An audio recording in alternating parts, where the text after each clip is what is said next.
దాదాపు 900 సంవత్సరాల దగ్గర 900 సంవత్సరాల క్రితం అయిన ఈ దేశంలో ఒక విప్లవం పుట్టింది.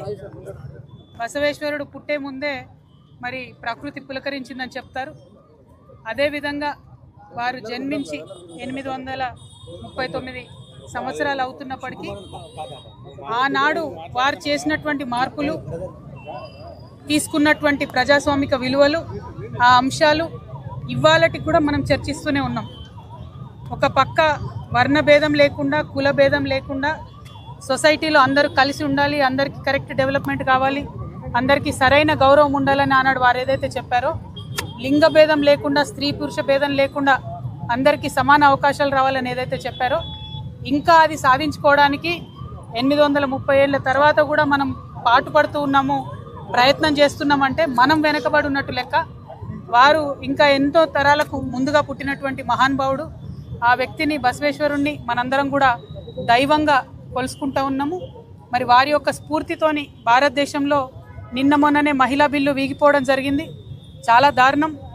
మహిళా బిల్లు పాస్ అయి ఉంటే బాగుండేది. పాస్ కాకుండా మరి అనేక శక్తులు అడ్డుపడి కుట్రలు చేసి మహిళా బిల్లు పోయేటట్టు చేసిండ్రు. మన రాష్ట్రానికి వస్తే పోయిన ఎన్నికల 2023 ఎన్నికలు తీసుకుంటే ఒక పార్టీ 8 సీట్లు ఇస్తే ఇంకో పార్టీ 10 సీట్లు ఇచ్చింది మహిళలకు. అల్టిమేట్గా ఒక దాంట్లో 3 గెలిస్తే ఒక దాంట్లో 5 గెలిచిండ్రు. అంటే టోటల్గా కూడా మన రిప్రజెంటేషన్ ఎక్కడ కూడా లేదు. మరి ఇవ్వాలన్నా బసవేశ్వరుడి జయంతి సందర్భంగా వారి స్ఫూర్తితోనన్నా అన్ని రాజకీయ పక్షాలు మారుతాయని నేను భావిస్తున్నా. నేను కూడా త్వరలోనే పొలిటికల్ పార్టీ పెట్టబోతా ఉన్నాను కాబట్టి బసవేశ్వరుడి స్ఫూర్తితోని ఒక సామాజిక న్యాయం కోసం కొట్లాడతాం.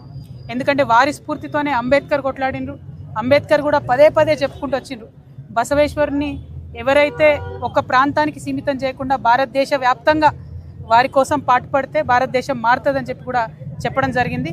మరి ఆ బసవేశ్వరుడి యొక్క అనుచరులకి నేను మనస్ఫూర్తిగా శుభాకాంక్షలు తెలియజేస్తున్నా. భారతదేశం మార్పు కోసం మనందరం కూడా కృషి చేయాల్సిన అవసరం ఉంది. దాంట్లో మీరు ఒక అడుగు ముందున్నందుకు మీ అందరికీ మనస్ఫూర్తిగా శుభాకాంక్షలు తెలియజేస్తూ, మరి మనసా వాచ కర్మ నేను మీతో ఉంటానని చెప్పి కూడా తెలియజేస్తూ, బసవేశ్వరుడి స్ఫూర్తితోనే పెట్టబోయేటటువంటి పార్టీలో 33% తక్కువ కాకుండా మహిళలకు నేను